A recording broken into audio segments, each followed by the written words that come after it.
Hello बच्चों, क्या हाल चाल? कैसे हो तुम लोग? क्या चल रहा है? फॉग नहीं, कुछ और चल रहा है ना। दिमाग में कुछ और चल रहा है, बाहर कुछ और चल रहा है, घर में कुछ और चल रहा है, बॉडी के अंदर कुछ और चल रहा है। तो चलने दो, जो हो रहा है होने दो। बुद्धिमान लोग ज्यादा नहीं सोचते, बुद्धिमान लोग ज्यादा नहीं सोचते। जो हो रहा है होने दो।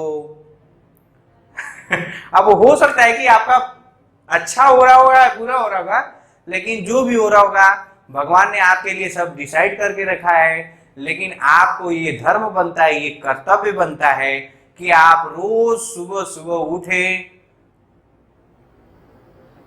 5 मिनट ध्यान मग्न हो और सोचिए कि मेरा इस जन्म धरती पे क्यों हुआ है।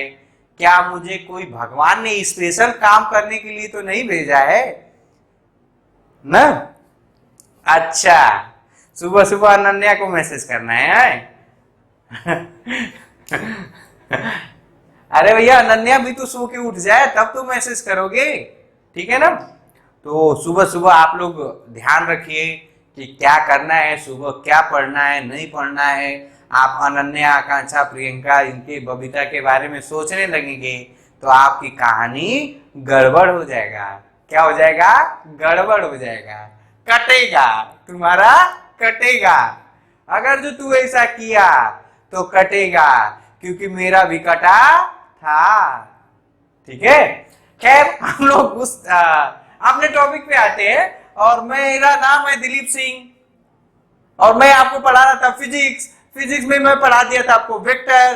अब मैं आज स्टार्ट करूंगा नया चैप्टर, और जिसका नया चैप्टर का नाम है unit and measurement. Unit and dimension ना,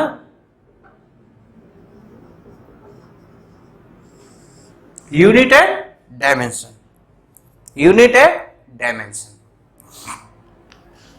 ठीक है?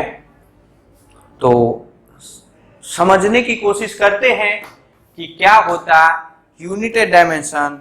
थोड़ा सा मैं अपना नोट्स खोल लूं ताकि ऐसा ना हो कि मैं फ्लो में आपको कुछ ज्यादा ही बता दूं।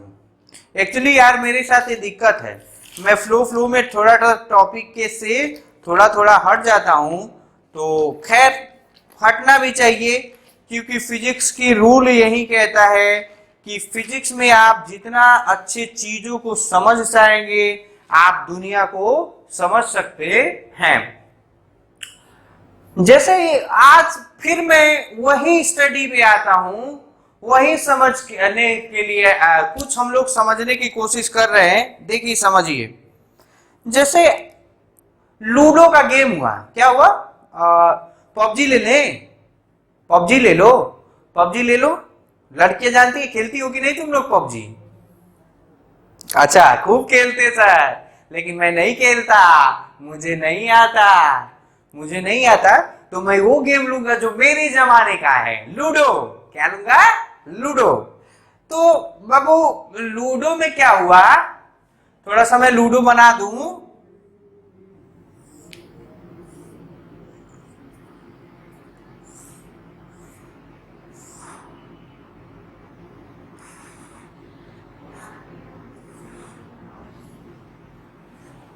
सही है ना?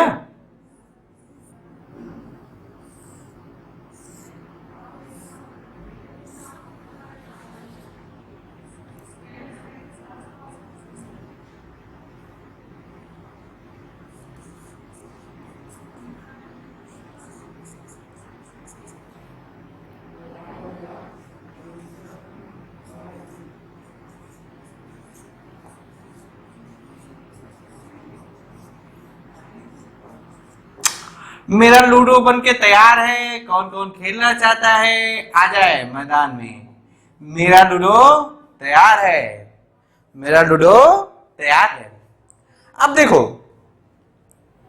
क्या हुआ कि यहां पे एक कोई बैठा है, अनन्या बैठी है ना, अनन्या बैठी है, और मान लो कि यहाँ पे कोई और भी बैठा है, जैसे उसकी फ्रेंड बैठी है, कौन, पूजा बैठी है, और मैं यहां हूं, दिलीप सर ना, मैं यहां हूं और मैं देख रहा हूं। अच्छा अनन्या और पूजा को नहीं, वो सब जो गेम, अच्छा बाबू वो नहीं, वो जो गेम खेल रही उसको देख रहा हूं। ठीक है, अच्छा सर झूठ बोल रहे हैं, आप तो देख तो रहे थे अनन्या और पूजा को। नहीं रे, नहीं रे बाबू, मैं क्या देख रहा था, गेम को देख रहा था। क्या देख रहा था, गेम को देख रहा था। क्या देख रहा था, मैं लिख दूं नहीं तो आप लोग समझेंगे कि मैं कुछ और देख रहा था। मैं क्या देख रहा था बाबू, गेम देख रहा था। अब मैंने देखा कि अनन्या ने पासे फेंके, वो फेंकी, मतलब वो पहले का जमाना है, मोबाइल वाला नहीं है। पासा फेंका और मैं ऑब्जर्व किया कि अनन्या का 3, अनन्या के ने कोई रिएक्शन ही नहीं दिया। मैंने देखा पूजा, पूजा के भी पास आया 4, मैंने देखा पूजा ने भी कोई रिएक्शन नहीं दिया। मतलब रियल में कुछ रिएक्शन का मतलब उनका इस गेम पे कुछ नहीं हुआ, कुछ रिएक्शन नहीं हुआ। अब फिर 2 बार 3 बार देखा, एक बार अनन्या का आ गया, अनन्या का आ गया क्या, 6, अनन्या का क्या आ गया, 6 आ गया। जब अनन्या का 6 आया तो मैंने देखा कि अनन्या ने एक गोटी यहां से एक गोटी यहां पे खोल लिया। क्या हुआ, खोल ली। अच्छा तो ठीक है, ठीक है। फिर मैं देखा कि पूजा का भी 6 आ गया, इसने भी एक गोटी खोल ली। अब मैं क्या किया, मैंने ऑब्जर्व किया, और ऑब्जर्व करके क्या किया कि मैंने समझा कि एक है कि अगर जो पासे की गोटी 6 आती है तो आप यहां से यहां खोल सकते हैं।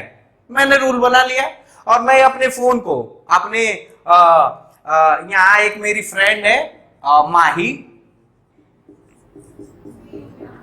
ना, इसको मैंने ये फोन किया और फोन करके बता दिया कि माही एक बात बताए, लूडो में अगर जो 6 आता है ना तो उसमें ये तुम्हारा जो तुम्हारी जो पारी का एक गोटी यहाँ खुल जाता है। ठीक है, माही जान गई, माही जान गई, ठीक है। उसके बाद फिर मैंने देखा कि अनन्या चल रही है, पूजा चल रही है, अनन्या चल रही है, पूजा चल रही है, और अगर जो अनन्या का आया 4 तो 4 स्टेप चलती है, पूजा का आया 5 तो 5 स्टेप चलती है, 2 आता है तो 1 चलता है। ऐसा मैंने देखा, तो मैं बोला, माही को फोन करके बोला कि एक काम करो, जो पासे की जो गोटी आती है उसके बाद आप चल सकते हैं। चलते रहते, फिर चलते चलते फिर आया 6 आया तो फिर देखा, फिर अनन्या ने खोल लिया, अनन्या ने ये गोटी खोल ली। तो फिर मैंने मतलब मैं ये समझा कि जो रूल 6 वाला वो एकदम पक्का है, उससे कोई दिक्कत वाली बात नहीं है। इन्होंने भी खोल लिया, इनका भी एक बार 6 आया, फिर से एक बार खोल ली, और चलते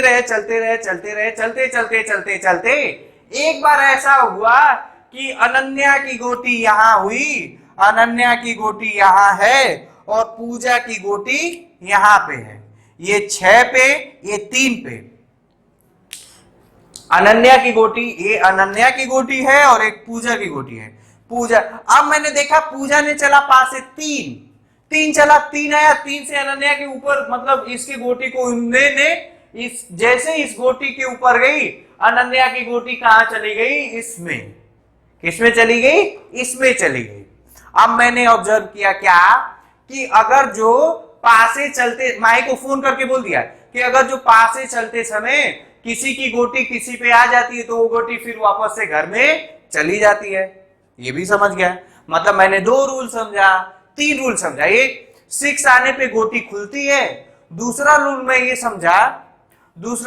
समझा कि अगर जो सेम नंबर से आता है, पासे के ऊपर पासे दूसरे का चढ़ता है तो वो सेम घर में चला जाता है।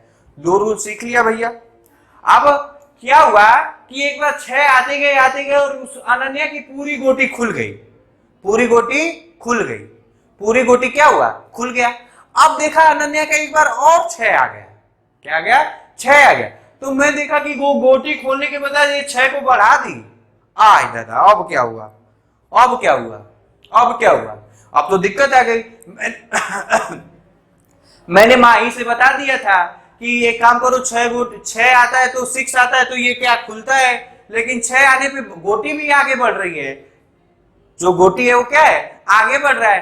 तो मैं क्या क्या कि अरे माही एक काम करो, रूल में थोड़ा चेंज है। रूल में क्या है? चेंज है। रूल में ये चेंज है बेटा कि आप अगर जो चाहो तो 6 आने पे खोल भी सकते हो, 6 आने पे बढ़ा भी सकते हो। तो ये रूल में क्या हुआ? चेंज हुआ।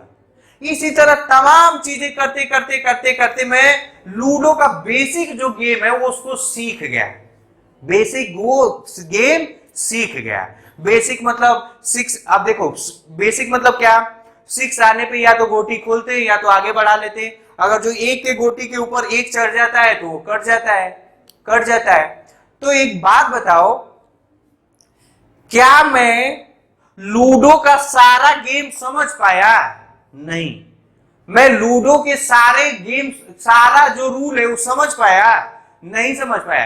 ये तो समझ ही नहीं पाया कि अगर जो यहां पे अगर जो उसकी गोटी होगी तो ये इसके ऊपर चढ़ेगा तो भी नहीं खाए, नहीं नहीं, ये वापस घर में नहीं जाएगा। ये रूल समझा? नहीं समझा। इसका मतलब मैं क्या लूडो के, अच्छा ठीक है, अगर जो मैं 1 साल दिया, 2 साल दिया, 4 साल दिया, 6 साल दिया तो ये रूल भी समझ गया, ये रूल भी समझ गया। लेकिन क्या अभी भी ऐसा हो सकता है कि कुछ रूल मुझे नहीं मालूम हो? कुछ रूल मालूम नहीं है, कुछ रूल मालूम नहीं है जो समय के बाद, समय के साथ पता चलेगा। जैसे जैसे एक रूल और भी होता है, पता नहीं आप लोग खेलेंगे कि नहीं, कि अगर जो आपके 2 पासे यहाँ पे दोनों पासे सेम होंगे या दोनों पासे एक पे होंगे तो पूजा की गोटी कुछ भी आ जाए ये आपका गोटी नहीं मरेगा। ये कब मैं जाना? 6 साल बाद जाना। अरे बाबू कितना साल? 6 साल बाद। इसका मतलब मैं ये कहूं कि क्या मैं लूडो के गेम को एक बार में जान गया? नहीं, लूडो के गेम को एक बार में नहीं जाना। क्या जानने के लिए मुझे समय लगा? बिल्कुल लगा। अच्छा, क्या रूल जान के कुछ मुझसे गलतियां हो रही थी? बिल्कुल हो रही थी। मैं रूल में सीखा था कि 6 आने पे यहां से ये खुलता है, लेकिन बाद में रूल में चेंज करना पड़ा क्योंकि 6 आने पे चलता भी है। ठीक है। सेम कहानी, सेम कहानी नेचर के साथ होता है। सेम कहानी नेचर के साथ होता है। नेचर में अब मैं रिलेट करने जा रहा हूं फिजिक्स को। ये पूरा जो लूडो है, ये पूरा का पूरा लूडो है बाबू नेचर। पूरा का पूरा जो लूडो है वो क्या है? नेचर। वो क्या है? नेचर। और जो जो जो हमने ऑब्जर्व किया, जो ऑब्जर्व किया, जो ये रूल है, लूडो का रूल है, लूडो का रूल है, वही नेचर का रूल है। और उसको मैंने क्या किया? ऑब्जर्व किया। और ऑब्जर्व करने के बाद मैंने क्या किया? लॉ बनाया। क्या बनाया? लॉ बनाया। क्या बनाया? लॉ बनाया। तो यही होता है फिजिक्स, यही होता है physics. Physics is the study of natural phenomena and it's law, and it's law. समझा क्या रे बाबू? समझा क्या रे बाबू? ये लूडो क्या है? पूरा का पूरा नेचर है। लूडो के जो रूल नियम है वो नेचर के लॉ है, और उस लॉ को समझ, नेचर के रूल है, और उस नेचर के रूल को समझने के लिए मैंने क्या बनाया? लॉ बनाया। क्या बनाया? लॉ बनाया। अब लॉ कभी कभी हम लोगों का गलत भी हो सकता है, कभी कभी सही भी हो सकता है।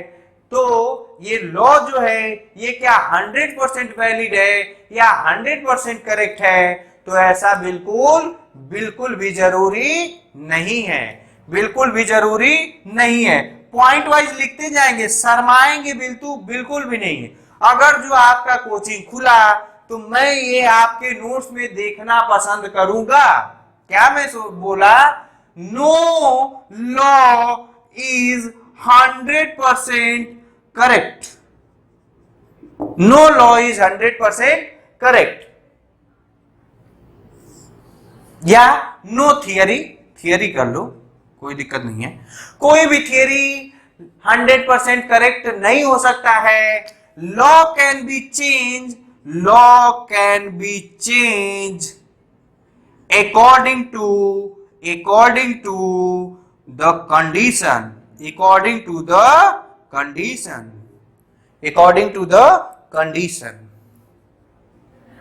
ठीक है, ठीक है, तो ये समझने की कोशिश। अच्छा, अब क्या एक बात बताइए, एक बात बताइए, मैंने लूडो के सारे रूल सीख लिए, लूडो के सारे रूल सीख लिए, और तो क्या मैं लूडो के सारे रूल सीख लिया तो क्या लूडो खेलना जान गया? बिल्कुल नहीं, बिल्कुल नहीं। क्या मैं लूडो को पूरी की पूरा का पूरा जान पाया? बिल्कुल नहीं जान पाया, बिल्कुल नहीं जान पाया। हर एक मूवमेंट का लूडो का अलग अलग होता है, इनफाइनाइट नंबर ऑफ मूवमेंट होता है, और इनफाइनाइट नंबर ऑफ मूवमेंट में इनफाइनाइट कंडीशन एराइज होता है, और उस इनफाइनाइट कंडीशन में हम लोग इनफाइनाइट सिचुएशन को डील करते हैं। तो इसका मतलब क्या नेचर को पूरा का पूरा स्टडी, नेचर के रूल को, नेचर के फिनोमिना को पूरा का पूरा स्टडी कर लिया गया है? नहीं, नहीं। क्या नहीं? कुछ नेचर में ऐसे भी फिनोमिना होंगे, कुछ नेचर में ऐसे भी काम हो रहा होगा जो अपने को साला पता ही भी नहीं होगा, जो अपने को पता नहीं होगा। ठीक है ना, ठीक है ना। तो फिजिक्स क्या होता है? Physics is the study of nature and it's law, and it's law. ठीक है, और ठीक है ना, इतना दूर तक समझ में आया। अब हम लोग अपने मतलब टॉपिक ही था, समझने की कोशिश था। क्या मैं लूडो को गेम को पूरी की पूरी तरह समझ गया? बिल्कुल भी नहीं, बिल्कुल भी नहीं। क्योंकि जब हम लोग लूडो का गेम खेलेंगे तो उसमें अलग अलग सिचुएशन एराइज होंगे, अलग अलग कंडीशन को अलग अलग तरीके से कैसे डील करना है ये आपको आएगी, और वो आएगा समय के साथ, वो आएगा समय के साथ। ठीक है ना, तो ये कहानी होता है। ठीक है, अच्छा, कुछ रूल नियम में चेंजमेंट भी होते रहते हैं, तो इसलिए हम लोगों को समझने की जरूरत होती है। जैसे आप लोग तो उतना नहीं आइडिया होगा, कुछ कुछ रूल, कुछ कुछ लॉ को करेक्ट किया गया है आगे चल के, और कुछ कुछ लॉ आगे चल के करेक्ट होंगे। ऐसा बिल्कुल हो सकता है, ऐसा बिल्कुल हो सकता है। जैसे आज तक हम लोग जानते हैं कि प्लेनेट सन के चारों तरफ घूमता है। अगर जो 100 साल बाद, 200 साल बाद कोई अगर जो साइंटिस्ट आया, ये प्रूव किया कि सन प्लेनेट के चारों तरफ घूमता है, या रियल में प्लेनेट किसी के चारों तरफ नहीं घूमता है, तो इसमें कोई बुराई वाली बात नहीं होगी। ऐसा नेचर में कुछ भी पॉसिबल हो सकता है, कुछ भी पॉसिबल हो सकता है, कुछ भी पॉसिबल हो सकता है। ठीक है, ठीक है। तो देखते हैं, तो इस पूरे नेचर को समझने के लिए अपने को पढ़ना पड़ा ये क्या? Physical quantity. क्या पढ़ते बाबू? Physical quantity, physical quantity. इसको शॉर्ट फॉर्म में कहते पीक्यू। क्या बोलते? पीक्यू। पीक्यू, पीने वाला पीक्यू नहीं, PQ, capital P, capital Q. हाँ, तो पीक्यू क्या होता? It is the quantity which can be measure and which describe the law of physics, which describe the law of physics, which describe the law of physics. लिख लो तो, the quantity which can be measure, the quantity which can be measured, which can be measured by an instrument, by an instrument, and which describe the law of physics, law of physics, ठीक है ना, ठीक है ना। Physical quantity यही होता है। Physical quantity क्या होता है? Can be measure, follow some law of physics ना, या describe law of physics.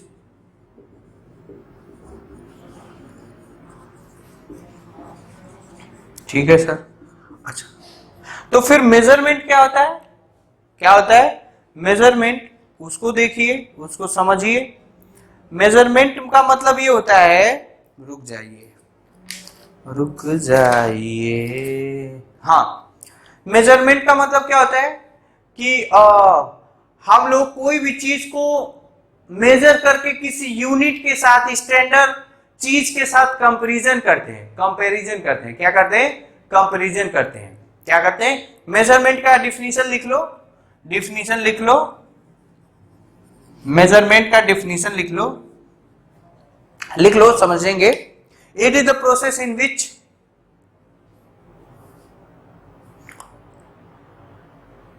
it is the process in which it is the process which is associated with the calculation and estimation of amount of physical quantity,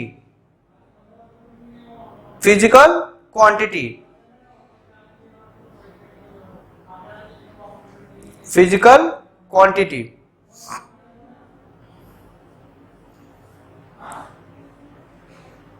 ठीक है ना, physical quantity. Measurement क्या होता है? बस ऐसे लिख लो, process of comparison of physical quantity with some standard, with some standard, with some standard. ठीक है ना।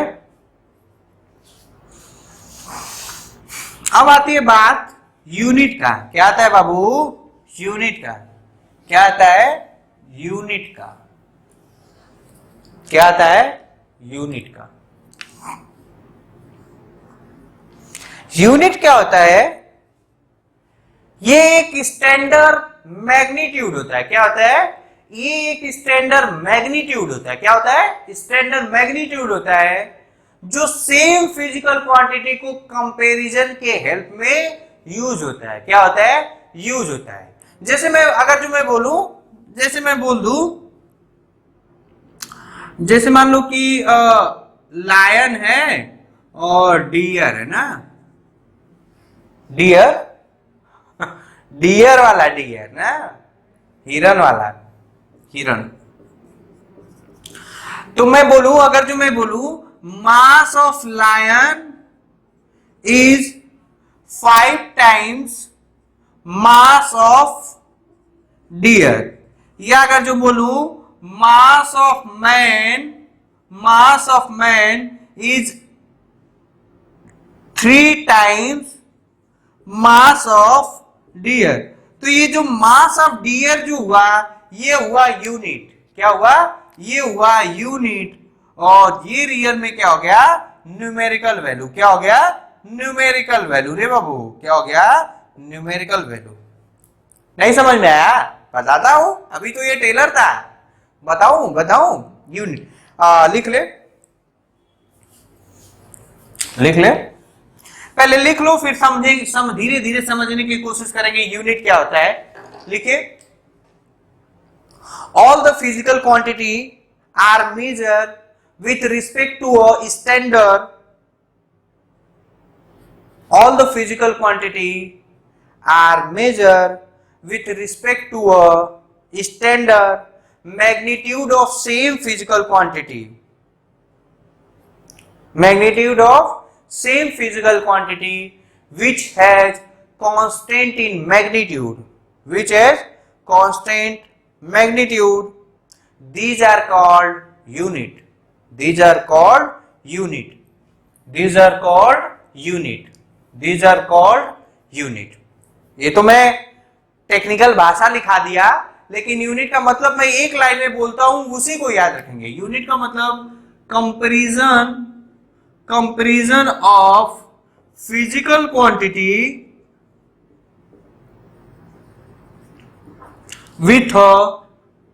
with a standard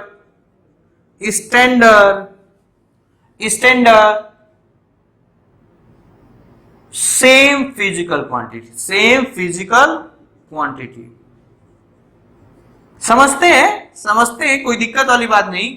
एग्जाम्पल में जैसे टाइम है ना, तो टाइम का यूनिट क्या होता है? सेकेंड। क्या होता है बाबू? सेकेंड। क्या होता है? सेकेंड। जैसे अगर जो डिस्टेंस है या लेंथ है तो लेंथ का यूनिट होता है मीटर। क्या होता है? मीटर। क्या होता है? मीटर। अब अगर जो मैं बोलूं कि समझ जाओ कि क्या बोलते हैं, mass of cloth, sorry, length of cloth. अगर जो मैं बोलूं 100 मीटर है, क्या है? 100 मीटर ना। तो इसका मतलब ये है कि मीटर का जो रियल में वैल्यू है उससे इस क्लोथ का लेंथ 100 टाइम्स ज्यादा है। 100 टाइम्स ज्यादा है। देखो, कंपैरिजन ऑफ फिजिकल क्वांटिटी। अभी पढ़ाऊंगा कि 1 मीटर का क्या डिफिनीशन होता है। ठीक है, 1 मीटर का डिफिनीशन क्या होता है तो आपको समझ में आएगा। इसी तरह अगर जो मैं बोलूं time to reach home to office में, अगर जो मैं टाइम लिखूं बाबू 20 मिनट या 6 दूना के 1200 सेकेंड। क्या लिखूं? 1200 सेकेंड। इसका मतलब ये है कि मैं घर से ऑफिस जाता हूं तो जितना मुझे टाइम लगता है वो 1 सेकेंड से इतना गुना ज्यादा है। थोड़ा सा मैं आपके नॉलेज के लिए बताता हूं, हालांकि मैं बाद में डिटेल में पढ़ाऊंगा। 1 मीटर क्या होता है?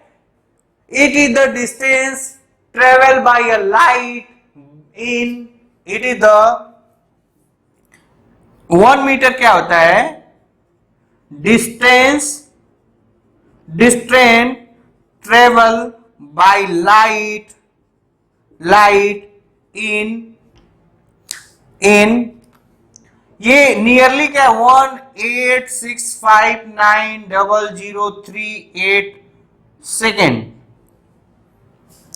ठीक है, सेकेंड का भी इतना टाइम्स ना, मतलब लाख नैनो में आ जाएगा। खैर छोड़, इतने सेकेंड में जो लाइट डिस्टेंस ट्रेवल करती है उसी को बोलते हैं 1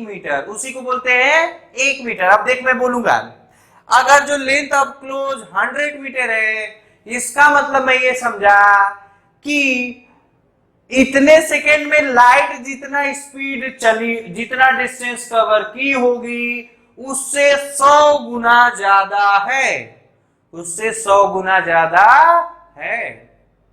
समझ में आ रहा है? खोपड़े में आ रहा है।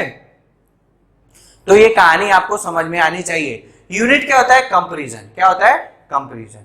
अच्छा, यूनिट बनाते समय अपने को 4 बातों का बहुत अच्छे से ध्यान रखने की जरूरत है। यूनिट बनाते समय, यूनिट डिसाइड करते समय अपने को 4 बातों का ध्यान करना जरूरी है।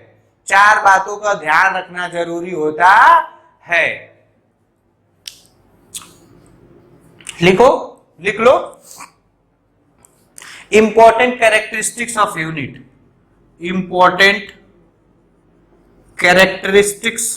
अब पता नहीं तुम लोग कितना समझ पा रहे हो, लेकिन आप लोग बस ज्यादा समझने की जरूरत नहीं है। यूनिट का मतलब होता है एक स्टैंडर्ड क्वांटिटी से किसी चीज का कंपैरिजन करा। बताया ना, जैसे अगर जो मेरी हाइट 5 मीटर है, 5 मीटर तो खैर नहीं होगी, अगर जो मेरी हाइट 2 मीटर है तो इसका मतलब मैं ये समझा कि लाइट इतने सेकंड में जो डिस्टेंस ट्रेवल कर रही है उससे इतना 2 टाइम्स क्या है? ज्यादा है। 2 टाइम्स क्या है? ज्यादा है। Important characteristics of unit. तो पहला यूनिट का क्या होगा, यूनिट का हमेशा कांस्टेंट मैग्नीट्यूड होता है। क्या होता है, इट हैज कांस्टेंट मैग्नीट्यूड। क्या बाबू, मैग्नीट्यूड।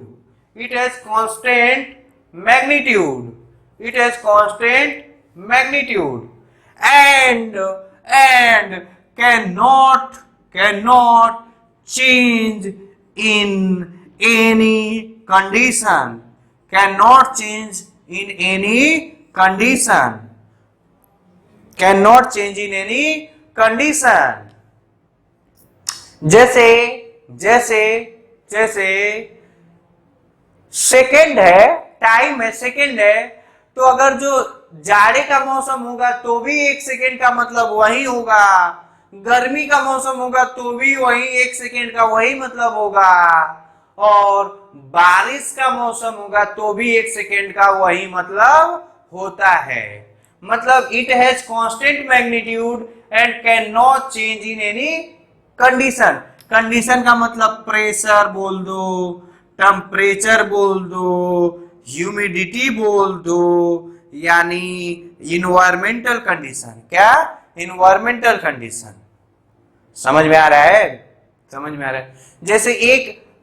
जैसे इतने सेकेंड में जो लाइट डिस्टेंस ट्रेवल करेगी वो एयर में चले, वाटर में चले, कहीं पे भी चले, सेम डिस्टेंस ट्रेवल करेगा।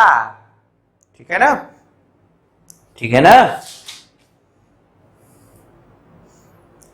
ठीक है, अच्छा, ठीक है। अच्छा, दूसरा, इट इज वेल डिफाइंड। क्या होना चाहिए, वेल डिफाइन होना चाहिए।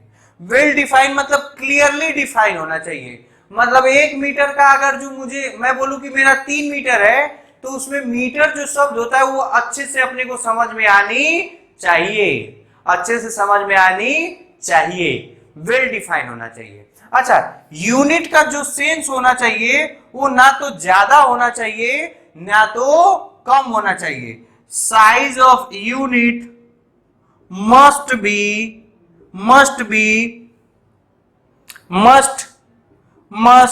not too large and too small, too Babu small। मतलब यूनिट का जो साइज है वो ना तो ज्यादा होना चाहिए ना तो कम होना चाहिए। जैसे ध्यान से सुनो, पॉइंट वाली बात है। जैसे मैं अपना हाइट mm में बताऊं, मिलीमीटर में, तो क्या जेन्युइन है? बच्चों, क्या हाल चाल है, कैसे हो तुम लोग? हम लोग पढ़ रहे थे मेरे बच्चे unit and measurement. Unit and measurement में आपको बहुत काफी कुछ बता दिया गया है, यूनिट बता दिया गया है। आज हम लोग देखेंगे फिजिकल क्वांटिटी कितने टाइप का होता है, कितने टाइप का physical quantity, types of physical quantity, types of physical quantity, types of physical quantity. तो बेटा फिजिकल क्वांटिटी मेनली 3 टाइप का होता है। कितना? 3 टाइप का। एक होता है फंडामेंटल,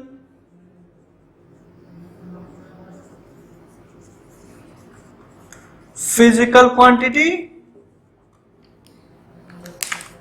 एक होता है डिराइव फिजिकल क्वांटिटी, और third one supplementary physical quantity, third one supplementary physical quantity. ठीक है, आप देखते हैं, समझते हैं क्या होता है। पहले फंडामेंटल फिजिकल क्वांटिटी क्या होता है। इस पूरे नेचर में ये पाया गया कि हम लोगों का पूरा जो मतलब जो फिजिकल क्वांटिटी है, जिससे पूरा का पूरा फिजिक्स एक्सप्लेन हो जाएगा, वो बेसिकली 7 बेसिक क्वांटिटी हैं फिजिकल क्वांटिटी। कितना? 7। कितना? 7। और ये ऐसे नहीं हुआ, दुनिया के सारे साइंटिस्टों को बुलाया गया। कहा? दुनिया के सारे साइंटिस्टों को बुलाया गया और डिसाइड करवाया गया कि भैया एक बात बताइए, इस पूरे फिजिक्स को एक्सप्लेन करने के लिए या यूं कह लीजिए पूरे साइंस को एक्सप्लेन करने के लिए, इस पूरे नेचर को एक्सप्लेन करने के लिए अभी तक कितने 7 फिजिकल क्वांटिटी हैं जिसको हम लोग बोला गया फंडामेंटल क्वांटिटी। जिसको क्या बोले गए? फंडामेंटल क्वांटिटी, या इसी को क्या बोला गया? Basic quantity. मतलब ये बेसिक क्वांटिटी या फंडामेंटल क्वांटिटी में क्या होता है कि ये क्वांटिटी एक दूसरे से डिपेंड नहीं करती है। मतलब जैसे देखते हैं, लिख लो fundamental quantity are those quantity, fundamental quantity are those quantity which does not depend bracket में लिख लो independent ना, independent of any other physical quantity,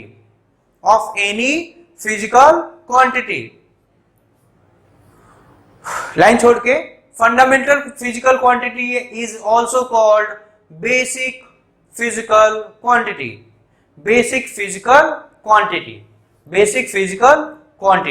और वो कितने होते हैं? 7 फंडामेंटल क्वांटिटी होता है रे बाबू, 7 फंडामेंटल क्वांटिटी। कितना होता है? 7। कितने? 7 लिख दे रहा हूं, आप भी लिखिए। और आप लोग जानते भी होंगे length, mass, time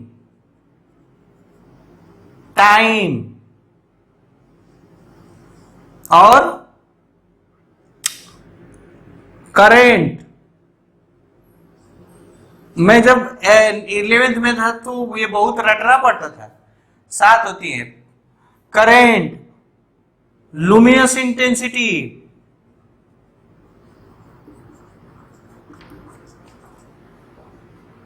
amount of substance,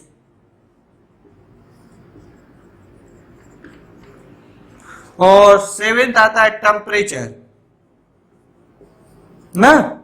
ये 7 फिजिकल फंडामेंटल क्वांटिटी है, 7 फिजिकल फंडामेंटल क्वांटिटी है जो किसी पे डिपेंड नहीं करता, अगर जो नोटेशन में दिखाया जाए तो इसका यूनिट के बारे में बाद में डिस्कस करेंगे ना। ये क्या है? Fundamental physical quantity.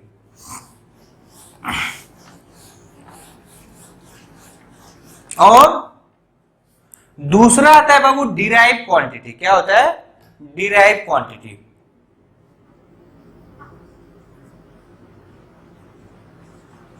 तो डिराइव फिजिकल क्वांटिटी क्या होता है? जो फंडामेंटल क्वांटिटी से क्या हुआ? डिराइव हुआ। क्या हुआ? डिराइव हुआ। Derive from fundamental physical quantity. एक और जो इनकी वैल्यू होती है ये फंडामेंटल क्वांटिटी से डिराइव हुआ है, इसीलिए ये डिपेंड करती है fundamental quantity. Derived physical quantity are depend upon fundamental physical quantity। Example में अगर जो मैं बोलूं तो मैं बोलूं 7 फिजिकल क्वांटिटी को छोड़ के जो सारे हैं सब क्या है? डिराइव। उसमें 1-2 को छोड़ दिया जाए, 1-2 आते हैं सब सप्लीमेंट्री में, लेकिन 7 फिजिकल क्वांटिटी को छोड़ दिया जाए तो और जो सारे हैं वो क्या होते हैं? डिराइव। तो यहां बस नोट में ये लिख सकता हूं, rest of 7 fundamental physical quantity and 2 supplementary physical quantity all are derived physical quantity।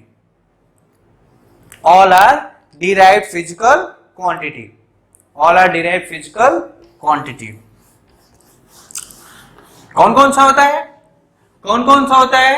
अनगिनत होता है। क्या होता है? अनगिनत होता है।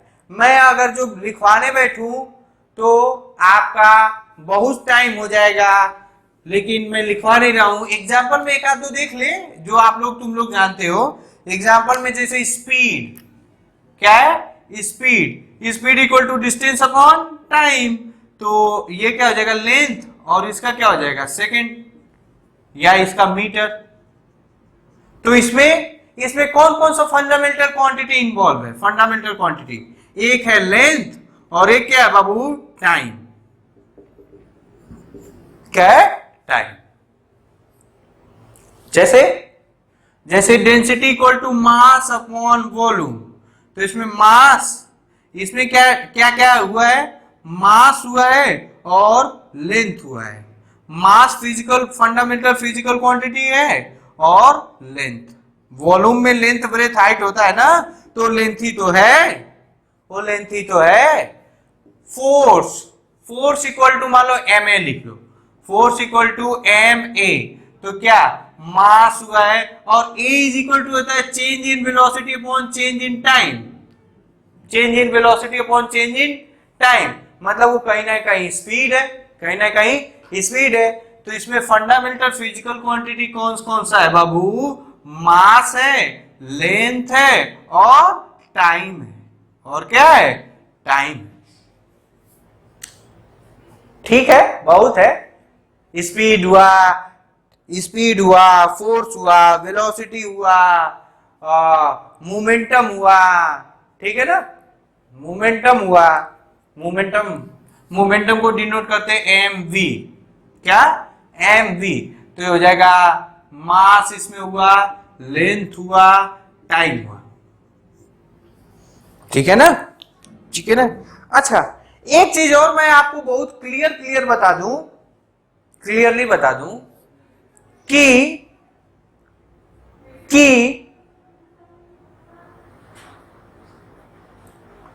हम लोग unit and dimension, unit and measurement में एक ट्रेलर पढ़ रहे हैं। क्या पढ़ रहे हैं? ट्रेलर पढ़ रहे हैं। क्या पढ़ रहे हैं? ट्रेलर पढ़ रहे हैं। क्या पढ़ रहे हैं? ट्रेलर पढ़ रहे हैं। पिक्चर पूरी की पूरी देखनी बाकी है, पिक्चर पूरी की पूरी देखनी बाकी है। क्या आप ट्रेलर देख के पूरी फिल्म समझ जाएंगे? नहीं समझ सकते। क्या ट्रेलर देख के आप पूरा फिल्म समझ पाएंगे? नहीं समझ पाएंगे। हाँ, कैरेक्टर समझ में आ जाएगा, कैरेक्टर समझ में आ सकता है। जैसे किसी फिल्म के ट्रेलर में आप लोग देखते हैं तो आप लोग समझ जाएंगे कि उसमें सस्पेंस है, कि उसमें रोमांस है, कि उसमें प्यार है, कि उसमें इमोशन है, कि उसमें ड्रामा है, कि उसमें फलाना है, कि उसमें अरे नहीं, अनन्या नहीं, मतलब आप फील करके देख लेंगे। ठीक है ना? तो आप समझिए, ये ट्रेलर है, तो ट्रेलर में आप पूरी की पूरी फिल्म को नहीं कर सकते, इसलिए आपको टेंशन लेने की जरूरत नहीं है। जितना आपको लिखवाया जाए उतना लिखने की जरूरत है। हो सकता है कुछ ऐसा फॉर्मूला बताऊं जो आपको नहीं आए, जो आपने कभी देखा नहीं होगा, जो आपने कभी पढ़ा नहीं होगा, तो घबराने की बात नहीं है। जो चीजें यहाँ पे एक वर्ड में आती है, वहां पे एक लेक्चर आएगा, मतलब एक घंटे का डिस्कशन होगा। तो क्या एक घंटे का डिस्कशन एक सेकंड में तू समझ जाएगा? कभी नहीं। मैं तो साला आज तक समझ नहीं पाया, तू कैसे समझ जाएगा बेटा? तो ये समझिएगा, यूनिट एंड डायमेंशन जो चैप्टर होता है वो टेलर होता है फिजिक्स का। फिजिक्स का क्या होता है? टेलर होता है। उससे ये आइडिया होता है, वो लिखे unit and dimension are the tailor of the physics which give the idea that what we have to study in next 2 years, in next 2 years। तो टेलर देख के फिल्म को पता करना, इसीलिए मैं ज्यादा कुछ कॉम्प्लिकेटेड नहीं बता रहा हूं। ये नहीं कि बड़ा बड़ा लंबा चौड़ा फॉर्मूला लिख दूं और आपको आए ही नहीं, तो ऐसा करने की जरूरत नहीं है। अच्छा ठीक है, थर्ड वन जो आता है वो क्या कहते हैं? Supplementary physical quantity. उसको देखेंगे, लास्ट में देखेंगे। अभी अपन लोग आते हैं क्या? सिस्टम ऑफ यूनिट पे। किस पे आते हैं? System of system of unit पे। तो उसमें कई सिस्टम होता है, जैसे आप लोगों ने पढ़ा होगा तो इसमें ज्यादा फोकस नहीं करते। फुट, लेंथ को किस में डिनोट करते बाबू? फुट में। और मास को किस में डिनोट करते? पाउंड में। और टाइम को किस में डिनोट करते? सेकंड में। इसी तरह एक आता है सीजीएस सिस्टम। क्या? सीजीएस। सीजीएस को लेंथ को किस में करते? लेंथ को करते सेंटीमीटर में। अच्छा हाँ, यहाँ एफ को एस से डिनोट करते, यहाँ पी से डिनोट करते, और यहाँ एस से डिनोट करते। यहाँ सेंटीमीटर को सी से डिनोट करते, और मास को ग्राम में डिनोट करते। कहीं कहीं ऐसे भी लिखा रहता है और कहीं कहीं जीएम भी लिखा रहता है, तो वो दोनों ग्राम ही है। और ये मास हो गया, लेंथ हो गया, मास हो गया, और टाइम को सेकेंड में करते तो यस होता। चाहे कहीं कहीं सेकेंड दिया रहता है, उसमें कोई घबराने वाली बात नहीं है, ठीक है ना। CGS system. एक और आता है आपका एमकेएस ना, एमकेएस। तो एमकेएस में मास को, ये लेंथ है, ये क्या है? लेंथ को मीटर में किया जाता है ना, इसको डिनोट किया जाता है एम से। मास को किलोग्राम में किया जाता है, किलोग्राम में, और इसको डिनोट किया जाता है केजी से ना, के से, मतलब के और केजी एक ही बात है, और के से मान ले, कोई दिक्कत वाली बात नहीं है। और टाइम को फिर से सेकेंड में।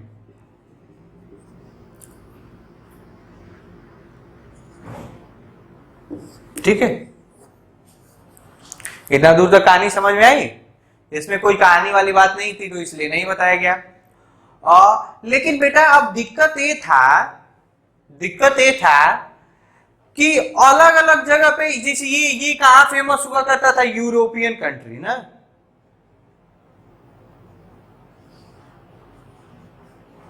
और ये एफपीएस वाला कहां? उधर ब्रिटेन में यूज होता था। कहां से? ब्रिटेन होटल में। तो अलग अलग जगह पे अलग अलग सिस्टम ऑफ यूनिट होती थी, अलग अलग नापने का तरीका होता है। आज भी होता है, कहीं फुट में, कहीं सेंटीमीटर में, कहीं किलोमीटर में, कहीं मीटर में, कहीं मिलीमीटर में बताया जाता है। कोई दिक्कत वाली बात नहीं है।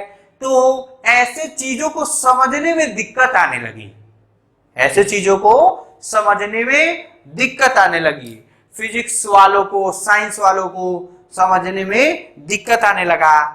ठीक है, दिक्कत आने लगा तो उसका खामियाजा भी भुगतना पड़ेगा। कभी कभी दिक्कतें होती थी, जैसे हो सकता है कि जैसे मान लीजिए कि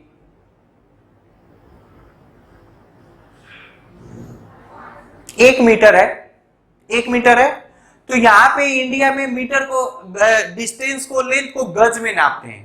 3 गज। मील सुना है? जिंदगी में, जीवन काल में मील सुना है? 3 मील की दूरी, 4 मील की दूरी। राजा का घर 10 किलोमीटर, घोड़ा 10 मील चला, राजा 5 मील चले, ऐसे नहीं होता था पहले।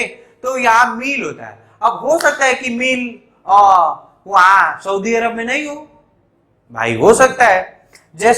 जैसे मान लो कि नॉर्मल, मान लो, सपोज करो कि इंडिया में वेलोसिटी को, स्पीड को नापने के लिए हम लोग बताए 30 मीटर पर सेकेंड। 30 मीटर पर सेकेंड। क्या मैंने एग्जांपल दिया कि सपोज करो बाबू, क्या सपोज करो कि इंडिया में जो प्लेन का टेक ऑफ स्पीड होना चाहिए, वो होना चाहिए 30 मीटर पर सेकेंड रे बाबू। कितना? 30 मीटर पर सेकेंड। ठीक है। अच्छा, या लैंड मान लो, लैंड ऑफ का लैंडिंग स्पीड कितना होना चाहिए? 30 मीटर पर सेकेंड। मतलब वो जैसे ही जमीन पे लैंड करने वाला है, उसकी वेलोसिटी 30 मीटर पर सेकेंड होनी चाहिए। 30 मीटर पर सेकेंड होनी चाहिए। अब देखो, अब देखो, मैं गया, यहां का पायलट गया दुबई। कहां गया? दुबई। कहां गया? दुबई। बैंकॉक, ठीक है, बैंकॉक चलो। अब मैं गया बैंकॉक, इंडियन पायलट कहां गया रे बाबू? बैंकॉक। अब इंडियन पायलट बैंकॉक गया और बैंकॉक में, ध्यान से सुनिएगा, बैंकॉक में जो वहां का एयर स्टेशन है, उन्होंने बोला कि आपको अगर जो लैंड करना है, लैंडिंग स्पीड है, वो होना चाहिए 300 सेंटीमीटर पर सेकेंड। कितना होना चाहिए? 3000 सेंटीमीटर पर सेकेंड होना चाहिए। कितना? 3000 सेंटीमीटर पर सेकेंड होना चाहिए। या मैं और अच्छे से बोलूं तो यहां मैं बोल दूं लैंडिंग स्पीड जो होना चाहिए, उन्होंने कहा 3 किलोमीटर पर सेकेंड होना चाहिए। कितना? 3 किलोमीटर पर सेकेंड होना चाहिए। अब मैं थोड़ा सा दिक्कत आ रहा है, मैं अच्छे से इसको कर दे रहा हूं। जैसे मान लीजिए, ये मान लो 500 मीटर पर सेकेंड और इसको मान लो 0.5 किलोमीटर पर सेकेंड होना चाहिए। 0.5 किलोमीटर पर सेकेंड। यहां क्या है? 500 मीटर पर सेकेंड और यहां क्या है? 0.5 किलोमीटर पर सेकेंड। 0.5 किलोमीटर पर सेकेंड। अब वो बोले, वहां का बोला कि आप एक काम करिए, लैंड करना है 0.5 किलोमीटर पर सेकेंड करिए। अब मैं दिक्कत में आ गया, क्योंकि मैं तो इंडिया में सीखा हूं कि लैंडिंग स्पीड 500 मीटर पर सेकेंड होना चाहिए और यहाँ पे 0.5 किलोमीटर पर सेकेंड है। अब मुझे नहीं आएगा तो इतने देर में अपने को दिक्कत, प्रॉब्लम होनी स्टार्ट हो जाएगी, हमारा प्लेन क्रैश हो जाएगा। क्यों? क्योंकि मिसकम्युनिकेशन हुआ।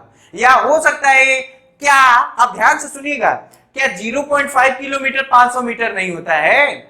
आधा किलोमीटर 500 मीटर नहीं होता है? तो क्या ये बैंकॉक का जो पायलट है वो गलत बता रहा था? क्या इंडिया का पायलट गलत बता रहा था? दोनों सेम बता रहे थे, लेकिन दोनों समझ एक दूसरे को नहीं जान पा रहे थे। क्यों? क्योंकि उनके देश में जो लेंथ होता था वो किलोमीटर में नापा जाता है, हमारे देश में जो लेंथ है वो मीटर में नापा जाता है। तो दोनों का सेंस क्या था? सेम, लेकिन दोनों समझ में नहीं पाई, जिससे एक्सीडेंट हो गया। जिससे क्या हो गया? एक्सीडेंट हो गया। इसीलिए एक मीटिंग हुई और मीटिंग में डिसाइड किया गया कि ना तो एफपीएस, ना तो एमकेएस, ना तो सीजीएस, या आपका जो मन करे वो करिए, लेकिन हम लोग एक रूल बनाएंगे। उस रूल को आपको अपने यहाँ बताना पड़ेगा, सबको पढ़ाना पड़ेगा, ताकि दुनिया में किसी भी इंसान को कोई भी दिक्कत ना हो। ये नहीं बोले कि आप अपने देश में जो मन, ब्रिटेन के साइंटिस्ट बोले अरे ये क्या बात हुआ, मैं तो फूड एफपीएस सिस्टम ही चलाऊंगा। दूसरे ने बोला अरे तुम ये मत चलाओगे तो मैं सीजीएस ही चलाऊंगा।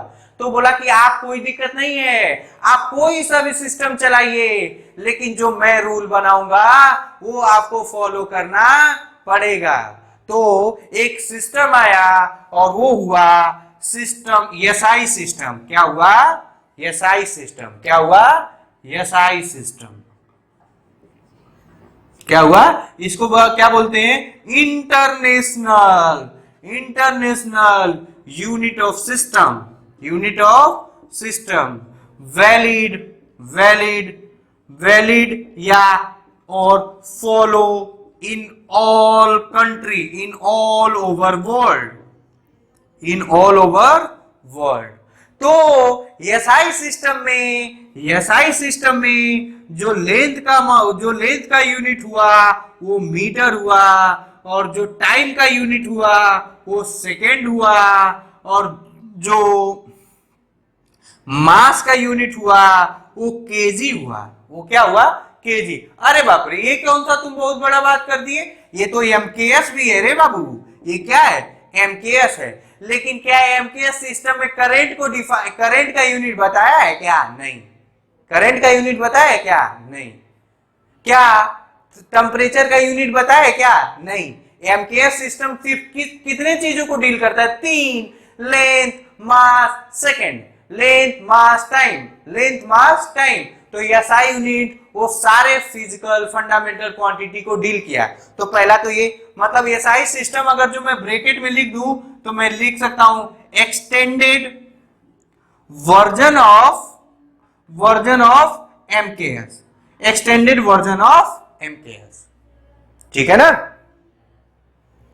और ये पूरे के पूरे देश में माना जाता है। इसीलिए यहां पे बोला गया कि अगर जो यहां पे 30 मीटर पर सेकेंड है तो अमेरिका में भी 30 मीटर पर सेकेंड होगा, दुबई में भी 30 मीटर पर सेकेंड होगा। जो यहाँ 1 मीटर का मतलब होगा वो अमेरिका में भी वही 1 मीटर का मतलब होगा, दुबई में भी वही 1 मीटर का मतलब होगा। समझ में आया?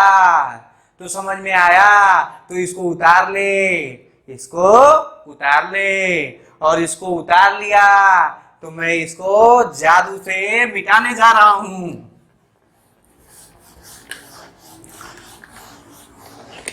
जादू से मिटाने जा रहा हूं।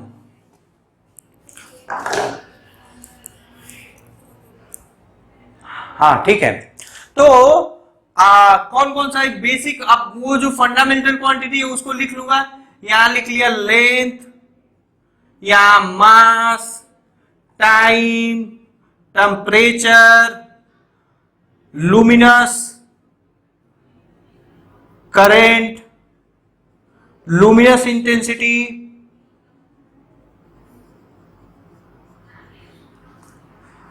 एक, दो, तीन, चार, पांच, छह, amount of substance, amount of substance.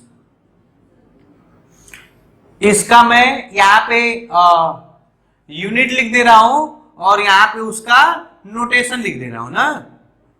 Unit length का मीटर, एमईटीआर, चाहे एमईटीआर ही होता है, उससे कोई लेना देना नहीं है। मास, मास का किलोग्राम, टाइम का सेकेंड, टेम्परेचर का केल्विन, टेम्परेचर का kelvin, not a Celsius, not a Celsius. पढ़ाऊंगा, आगे पढ़ाऊंगा। प्रैक्टिकल यूनिट होता है, वो क्या होता है? प्रैक्टिकल यूनिट, जो कॉमनली हम लोग जो हम लोग अपने तरीके से यूज करते हैं उसको बोलते हैं प्रैक्टिकल यूनिट। क्या बोलते हैं? Practical unit. लिख लीजिए, लिख लो, तो एक लाइन ऊपर लिख ले, हेडिंग लिख ले, practical unit. Practical unit are those unit which make by us for convenient,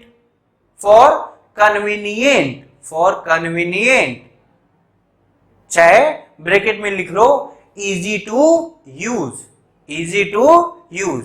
जैसे जैसे जैसे टेम्परेचर का एसआई यूनिट केल्विन, ये एसआई यूनिट है ना, एसआई यूनिट। हाँ, टेम्परेचर का क्या होता है? केल्विन। तो डिग्री सेल्सियस क्या है बाबू? Practical unit. क्या है? Practical unit. मीटर, लेंथ का एसआई यूनिट मीटर। तो मिलीमीटर क्या है? Practical unit. क्या है बाबू? Practical unit. केल्विन, करंट का एम्पियर, लुमिनस इंटेंसिटी का कैंडेला, क्या? कैंडेला। अमाउंट ऑफ सब्सटेंस को होता मोल। क्या होता? मोल। नोटेशन इसको करते एम से, इसको करते केजी से, इसको करते एस से, चाहे कहीं कहीं सेकेंड लिखा रहता ना, वैसे एस ही रहता, कहीं कहीं सेकेंड लिखा रहेगा तो आप देखिएगा। केल्विन को करते के से, एम्पियर को करते ए से ना, और इसको कैंडला को करते सीडी से, इसको करते मोल से, ही ऐसे लिखते। और इसका एक और नोटेशन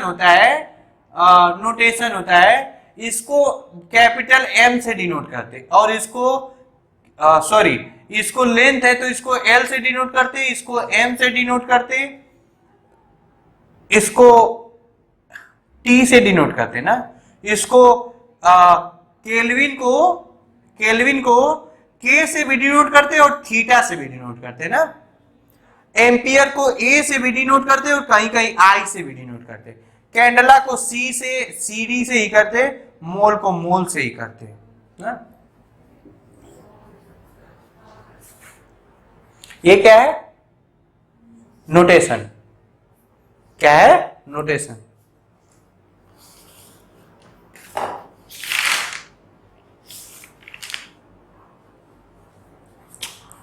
ये क्या है? सॉरी, ये सिंबल है और ये क्या है? नोटेशन। क्या है? नोटेशन। मीटर को एम सिंबल, किलोग्राम का केजी, सेकेंड। हाँ। नोटेशन में कहीं भी कभी एल, कैपिटल एम को कभी बच्चे मीटर में करने लगते सोचने, नहीं, मीटर का एल, ये क्या होता है? एम, टी, के कहीं कहीं थीटा, इसका एम्पियर करते चाहे आई करते। इसको ऐसे ब्रैकेट में डाल लो ना, कोई दिक्कत वाली बात नहीं है।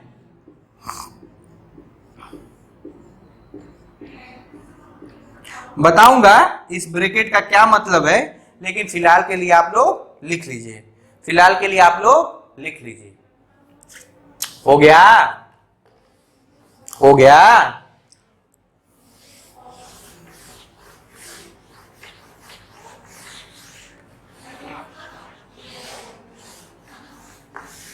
हो गया। तो एक आता है वो supplementary unit. Supplementary unit actually क्या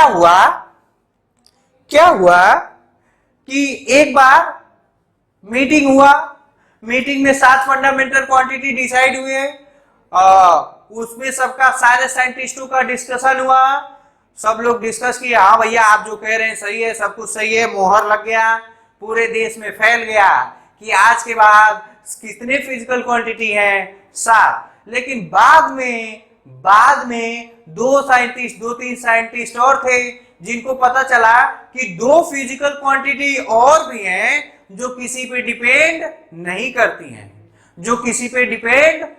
करती है।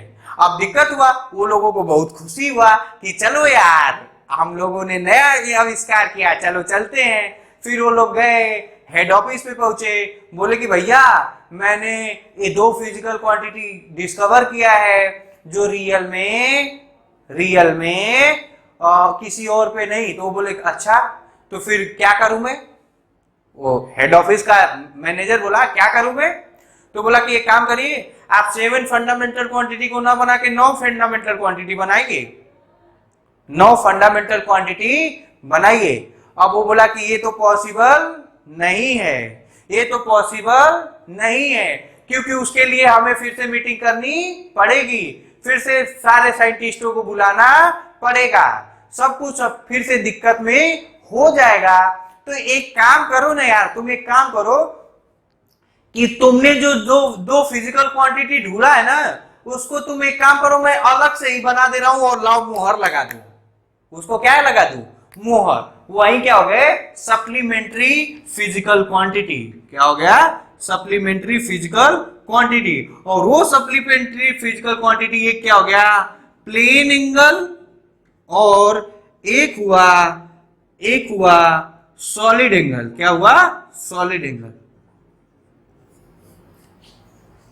प्लेन एंगल मतलब एंगल बिटवीन टू लाइंस, या एंगल मेड बाय, ये एंगल को क्या बोला गया? गैप। या एंगल क्या होता है? Is the ratio of arc length and radius. क्या हो गया? रेडियस। ये डिफाइन है। क्या? 2 लाइन के बीच में जो गैप होता है, याद करो मैं तुमको बताया था ये मैथमेटिकल टूल में। क्या बताया था? मैथमेटिकल टूल में। खैर वहां पे यहाँ पे उतना इसीलिए डिस्कस नहीं करूंगा, समझ में आ रहा है?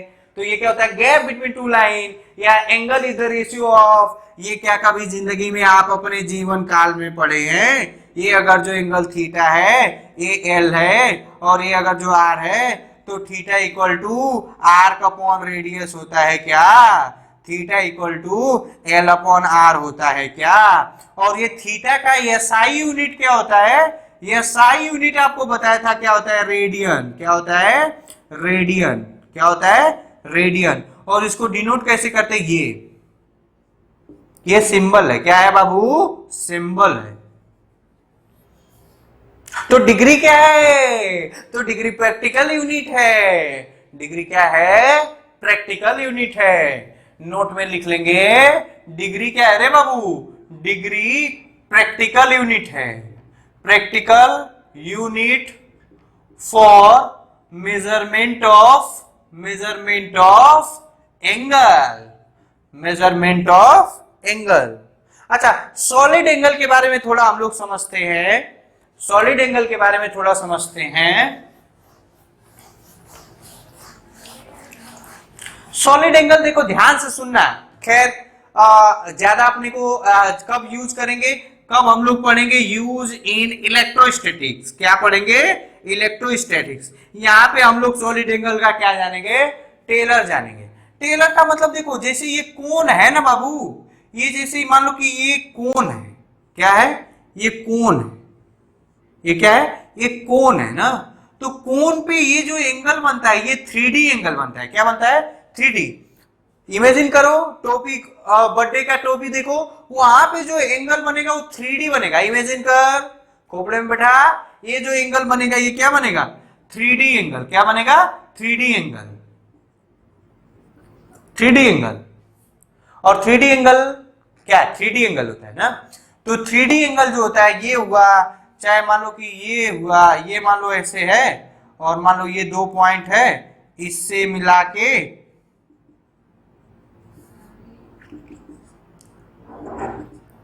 ये जो एंगल बना ये थीटा, ये थीटा, यही क्या हो गया? यही क्या हो गया? Plane angle. क्या हो गया? Plane angle. क्या हो गया? Plane angle. क्या होता है? Plane angle. ठीक है ना?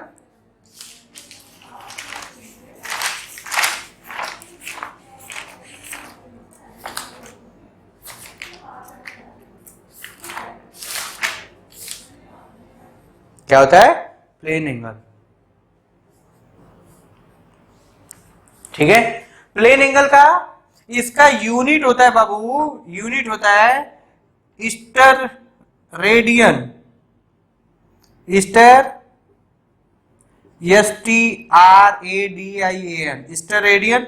और इसका सिंबल होता है बाबू STR ना, STR। सिंबल क्या होता है? STR। और सॉलिड एंगल का फॉर्मूला क्या होता है? ये मैं सॉलिड एंगल का अगर जो फॉर्मूला देखूं तो फॉर्मूला क्या होता है बाबू? होता है, सॉलिड एंगल को ऐसे डिनोट किया जाता है, ऐसे। इसको ये होता है A/r² या DA/r²। DA मतलब बहुत छोटा सा एरिया, बहुत छोटा सा एरिया, इसको बोलते हैं ओमेगा ना। और बाद में ये चल के आगे बोला जाएगा ओम ना। सिंबल याद रखेंगे, इसको बोलते हैं ओमेगा। तो I think in this lecture I will see the video length of video. It is sufficient in this lecture. It is sufficient. In next lecture, we will discuss with the same topic. It may be happen that I will discuss about the dimension, और मैं ये discuss करूंगा कि length को measurement कैसे करते हैं, बड़े बड़े लेंथ को कैसे मेजर करते हैं, छोटे छोटे लेंथ को कैसे मेजर करते हैं। एक सन से अर्थ के बताया था ना कि सन से, जैसे यहाँ से दुबई में चला गया तो दुबई को मैं बोल रहा था कि दुबई, यहाँ से दुबई का डिस्टेंस है 1,75,980 मीटर, तो बुरा लग रहा था। और वही बोलूं कि यहाँ से दुबई का डिस्टेंस है 1,000 किलोमीटर, तो जेन्युइन लग रहा है, कोई दिक्कत वाली बात नहीं है। या 10,000 किलोमीटर तो अच्छा लग रहा है। इसी तरह अगर जो एक सन से स्टार के बीच की दूरी बताऊंगा तो क्या मीटर में बताना सही होगा, कि किलोमीटर में बताना सही होगा कि उसके लिए कुछ और यूनिट होगा, उसको देखेंगे, समझेंगे, उसी को समझने की कोशिश करेंगे या डायमेंशन पढ़ेंगे। तब तक के लिए आप लोग पढ़ाई करते रहिए। Thank you very much. Bye bye.